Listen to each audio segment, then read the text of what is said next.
aqui no Parque São Bento, em frente à Assembleia de Deus aqui do bairro. Hoje é dia 14 de março, são 15 horas e 9 minutos, 14 de março de 2025. E primeiramente eu gostaria de pedir para você que assista os dois vídeos que estou deixando na tela final desse vídeo. O primeiro é uma transmissão ao vivo, cujo assunto tem tudo a ver com o assunto desse vídeo, que é sobre os cristãos que se acham demais. E o segundo vídeo tem a ver com o assunto desse vídeo também, que primeiro eu senti o desejo de gravar este vídeo com base no devocional de nossa igreja, né, que é na revista Escola Dominical, no caso, que é a lição do próximo domingo, no caso depois de amanhã, que fala sobre a salvação não é obra humana, ou seja, de que o ser humano é incapaz de salvar a si mesmo. Somente essa salvação só vem através de Jesus Cristo. E o segundo vídeo que eu deixarei na tela final tem a ver, foi Deus tocando no meu coração, foi a música que Deus usou por meio de um reel no Instagram, um reel que foi feito uma montagem com várias pessoas cantando essa música, que é a música Tu És Deus, de autoria do Canto nas Igrejas. Se não me engano, o compositor é o Neto com 2 T's. Esse Neto, a esposa dele, que é a Milena Alves, a Paola, não sei, não lembro agora sobre o nome dela, e o Paulo César Baruch. Então o Paulo César Baruch, inclusive, tem um vídeo no meu canal em que eu gravei lá na Igreja Presbiteriana Vila Hortência, uma ministração do Paulo César Baruch aqui em Sorocaba.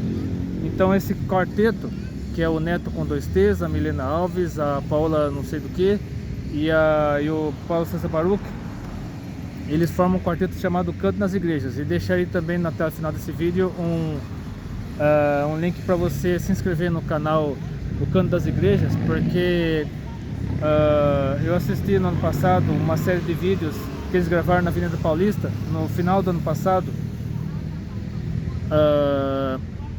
vídeos com músicas natalinas, né? Uma música falando sobre gratidão também. Então essa música Tu És Deus foi lançada no começo deste ano, acho que foi gravada no ano passado e lançada no começo deste ano, e está bombando. Muitas igrejas estão cantando essa música, porque é uma música de gratidão.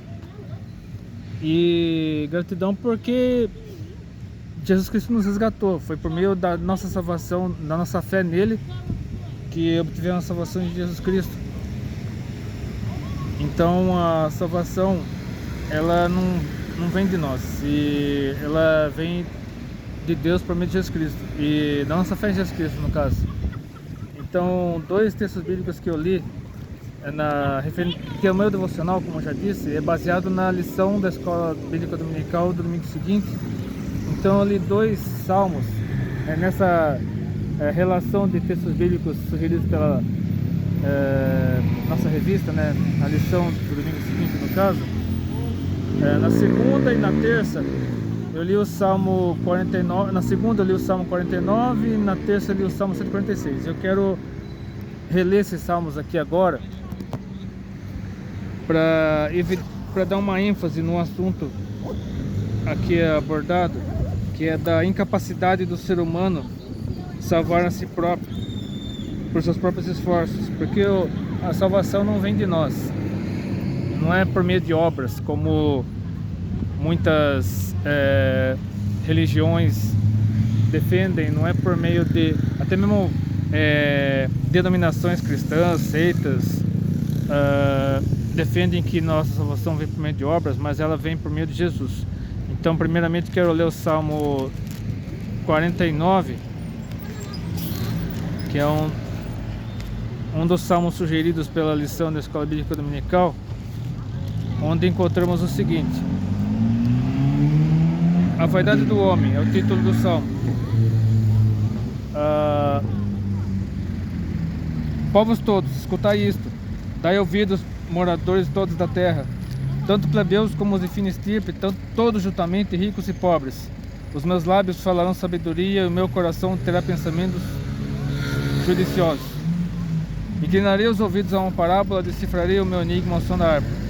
Porque hei de eu temer nos dias da tribulação, quando me saltei a iniquidade dos que me perseguem, dos que confiam nos seus bens e na sua muita riqueza se gloriam. Ao irmão verdadeiramente ninguém o pode remir, nem pagar por ele a Deus o seu resgate, pois a redenção da alma deles é caríssima, e cessará a tentativa para sempre, para que continue a viver perpetuamente e não veja cova, porquanto vê-se morrerem os sábios e perecerem tanto o estulto como o inepto, os quais deixam a outros as suas riquezas. O seu pensamento íntimo é que as suas casas serão perpétuas e as suas moradas para todas as gerações. Chegam a dar seu próprio nome às suas terras. Todavia o homem não permanece em sua ostentação, é antes como os animais que perecem. Tal proceder é a estultícia deles, assim mesmo os seus seguidores aplaudem o que eles dizem. Como ovelhas são postas na sepultura, a morte é o seu pastor. Eles descem diretamente para a cova, onde a sua formosura se consome. A sepultura é um lugar em que habitam. Mas Deus remirá a minha alma do poder da morte, pois ele me tomará para si. Não temas quando alguém se enriquecer, quando avultar a glória de sua casa, pois em morrendo nada levará consigo, a sua glória não acompanhará. Ainda que durante a vida ele se tenha lisonjeado, e ainda que o louve quando faz o bem a si mesmo, irá ter com a geração de seus pais, os quais já não verão a luz. O homem revestido de honrarias, mas sem entendimento, é antes como os animais, que perecem. Então esse texto tem tudo a ver com o que está acontecendo hoje, né? Com as pessoas que se acham demais, se acham muito importantes, se acham a última bolacha do pacote.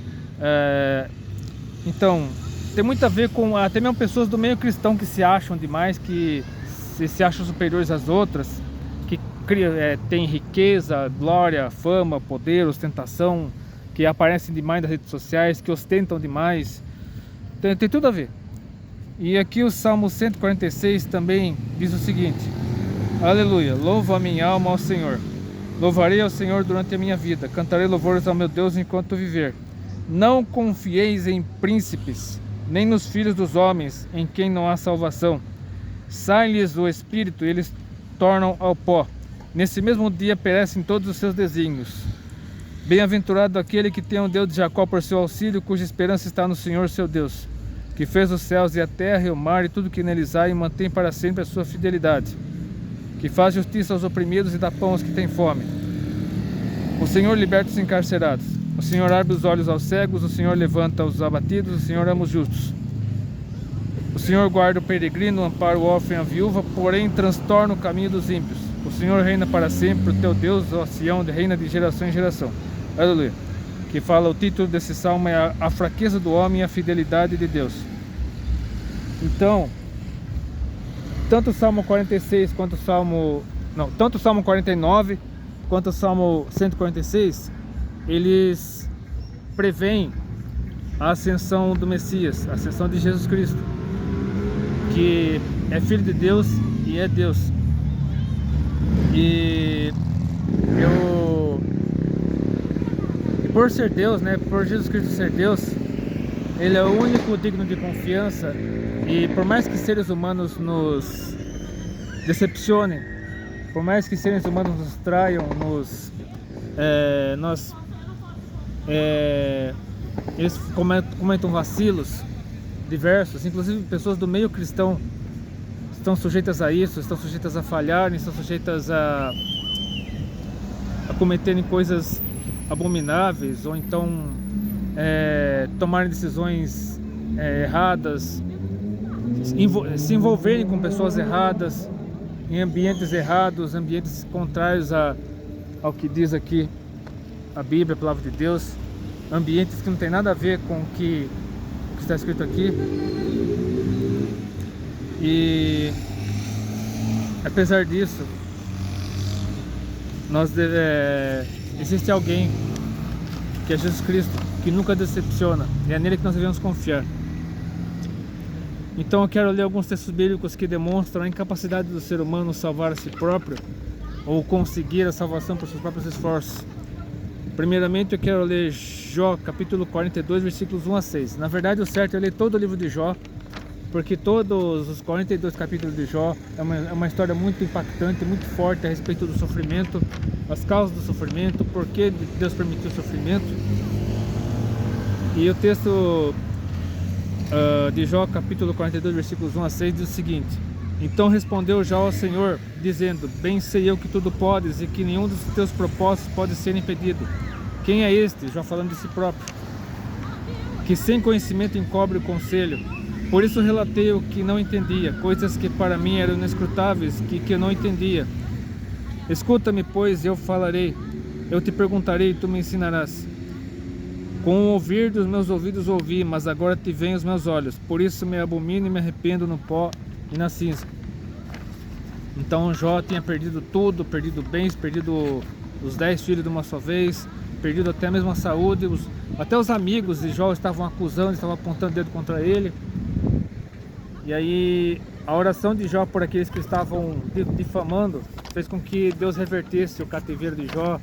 Ele não somente restaurasse a saúde, mas também restaurasse em dobro tudo que ele tinha, inclusive tivesse outros 7 filhos.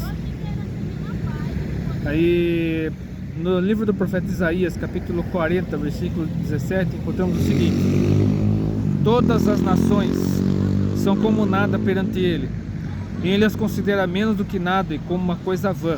Ou seja, nações, aqui fala não somente de líderes mundiais, mas também de países de uma maneira geral, e de pessoas que estão nesses países, que se acham demais, que se acham mais importantes que os outros, que acham que por pertencerem a determinado país, determinada região, determinado estado, determinada cidade, se acham, eles são mais importantes que os outros, enfim, a arrogância é um sentimento totalmente contrário à vontade de Deus, totalmente contrário à Bíblia, e portanto nós não devemos cair na onda do mundo, que o mundo incentiva cada vez mais arrogância, soberba, prepotência, beijinho no ombro. Então não devemos cair no jogo sujo do mundo, de querer passar por cima dos outros, de fazer os outros de escada, de usar do jeitinho brasileiro, de algum outro recurso maligno para conquistar as coisas. Em primeiro lugar, que tudo que Deus permite em nossas vidas é pela misericórdia dele e é para fazer o bem enquanto estivermos nesse mundo. Nós somos apenas mordomos, somos administradores daquilo que Deus permite que tenhamos, e quando colocamos essas coisas acima de Deus, essas coisas se tornam maldição em nossas vidas e nos levam para a ruína, para a morte, enfim, para o buraco. Aqui, agora vejamos o que diz aqui o próprio Jesus em várias passagens do Novo Testamento, começando pelo Evangelho segundo Marcos, capítulo 8, versículos 36 a 37. Pois que aproveitaria o homem, lembrando que homem aqui é ser humano, homem ou mulher, que aproveitaria o ser humano ganhar todo o mundo e perder a sua alma? Ou o que daria o ser humano pelo resgate de sua alma? E lá então quando nós colocamos, como já disse, né, de nada adianta termos riqueza, fama, poder, luxo, ostentação, riquezas, bens materiais, prestígio, seguidores, inscritos, influência, poder, seja lá o que for, terrena, humanamente falando. Nada disso vale nada, tudo isso é lixo, tudo isso é esterco, se Deus não está presente, se Jesus Cristo não está presente, se nós não colocamos Jesus Cristo em primeiro lugar. Como eu já disse, tudo que Deus permite que nós tenhamos é para honra e glória dele, para ele, para compartilharmos com as pessoas que estão à nossa volta e para fazer a vontade dele enquanto estivermos nesse mundo, ajudar as pessoas, contribuir para a obra de Deus. Então a riqueza, o simples fato de ser rico, de ter bens materiais, não leva a pessoa para o inferno. É o que nós fazemos com essas riquezas que podem nos levar para o inferno. E no Evangelho segundo Lucas, eu leio 3 trechos do Evangelho segundo Lucas. Primeiramente o capítulo 1, versículos 46 a 49. Palavras de Maria. Maria, que as pessoas hoje idolatram como se fosse uma deusa. Olha o que ela disse. Disse então Maria: a minha alma engrandece ao Senhor, e o meu espírito se alegra em Deus, meu Salvador, porque atentou na baixeza de sua serva. Pois eis que desde agora todas as gerações me chamarão bem-aventurada, porque me fez grandes coisas o Poderoso, e santo é seu nome. Então, primeiramente, cada um desses trechos do Evangelho segundo Lucas, o primeiro fala sobre Maria. Maria, que muitos idolatram como se fosse uma deusa, assim como Semíramis, Astarote, Ísis, Ostara, né, que está chegando a Páscoa agora, né? Então a Páscoa é o período do ano em que as pessoas, em vez de cultuarem a Jesus Cristo, né, que a Páscoa surgiu por causa nos judeus, né? A Páscoa é uma festa de origem judaica que foi comemorada passou a ser comemorada pelo cristianismo a partir da ressurreição de Jesus. Só que hoje a maioria das pessoas que comemoram a Páscoa pensando na deusa Ostara, né, conforme o culto a Deus Ostara. Mas a Maria, ela não tem nada a ver com tudo isso, né? Apesar do sincretismo religioso hoje tornar Maria como se fosse uma deusa, alguém a ser adorado, até mesmo servir de intermediário entre nós e Deus, ou entre nós e Jesus, seja. Mas a própria Maria precisava de um Salvador. Maria, que já estava gerando no seu ventre, né? Na verdade, quem gerou dentro do ventre dela, Jesus, foi o Espírito Santo. O Espírito Santo que Jesus foi concebido no ventre dela por obra do Espírito Santo. Então, José não teve participação no nascimento de Jesus. Ele adotou Jesus como filho, mas José não teve participação no nascimento de Jesus. E Maria, mesmo tendo no seu ventre o Salvador do mundo, Jesus Cristo, ela própria precisou de Jesus, ela própria precisava de um Salvador. Portanto, como ela precisava de um Salvador, obviamente Maria era um ser humano como qualquer um de nós, sujeita a pecar como qualquer um de nós. E aqui agora no capítulo 2 do Evangelho segundo Lucas, versículos 10 e 11. Agora eu falei primeiramente de Maria, que precisava de um Salvador. Maria reconhecendo Jesus como o Salvador dela, Salvador de toda a humanidade. E agora os anjos reconhecendo Jesus Cristo como Senhor, Messias, Filho de Deus. E o anjo lhes disse, dizendo aos pastores lá em Belém: não temais, porque eis aqui vos trago novas de grande alegria, que será para todo o povo, pois na cidade de Davi, caso Belém, vos nasceu hoje o Salvador, que é Cristo o Senhor. Ou seja, o próprio anjo testemunhando para os pastores que Jesus era o Messias, porque Cristo é Messias em hebraico, né? Tanto Cristo quanto Messias significa ungido em português, e reconhecendo como Salvador do mundo, que Jesus salvaria todos aqueles que crescem nele. E finalmente Lucas capítulo 9, versículos 23 e 24. Agora o próprio Jesus falando a respeito do que devemos fazer para conseguirmos a salvação. E dizia a todos, no caso Jesus dizia a todos: se alguém quer vir após mim, negue-se a si mesmo e tome cada dia sua cruz e siga-me, porque qualquer que quiser salvar a sua vida, perdê-la-á, mas qualquer que por amor de mim perder a sua vida, a salvará. Então Maria reconheceu Jesus como o Salvador do mundo, os anjos reconheceram Jesus como o Salvador do mundo, e o próprio Jesus, aqui no Evangelho segundo João, capítulo 8, versículo 36, refere-se a si mesmo como o Salvador do mundo. Se, pois, o Filho vos libertar, verdadeiramente sereis livres. Então, somente a fé em Jesus Cristo nos libertará do jugo do pecado. E somente a verdadeira liberdade ocorre quando cremos em Jesus Cristo como Senhor e Salvador e estamos livres da escravidão do pecado. Então, o que o mundo considera escravidão, na verdade é liberdade. E o que o mundo considera liberdade, na verdade é escravidão. É um paradoxo. Então a mente de Deus é totalmente diferente da nossa mente caída.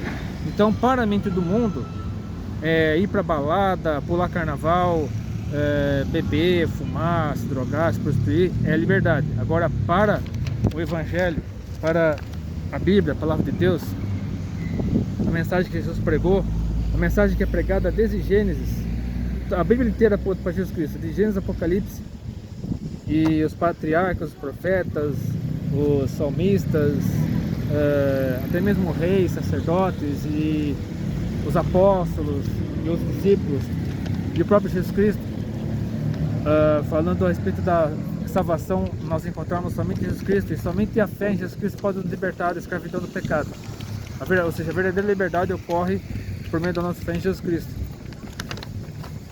E na carta do meu xará apóstolo aos Romanos, capítulo 11, versículos 33 e 36, encontramos esse cântico que tem tudo a ver com a música que eu mencionei aqui, o Tu És Deus, né, do Canto das Igrejas. Foi composta com base em vários textos bíblicos, obviamente, mas principalmente com base nesse texto. Ó profundidade das riquezas, tanto da sabedoria como do conhecimento de Deus. Quão insondáveis são os seus juízos e quão inescrutáveis os seus caminhos. Porque quem compreendeu a mente do Senhor? Ou quem foi seu conselheiro? Ou quem lhe deu primeiro a ele para que lhe seja recompensado? Porque dele, por ele e para ele são todas as coisas. Glória, pois, a ele eternamente. Amém. E eu quero encerrar aqui lendo outra carta do apóstolo Paulo, só que dessa vez aos Efésios, capítulo 2, versículos 8 a 10. Porque pela graça sois salvos por meio da fé, e isto não vem de vós, é dom de Deus. Não vem das obras para que ninguém se glorie.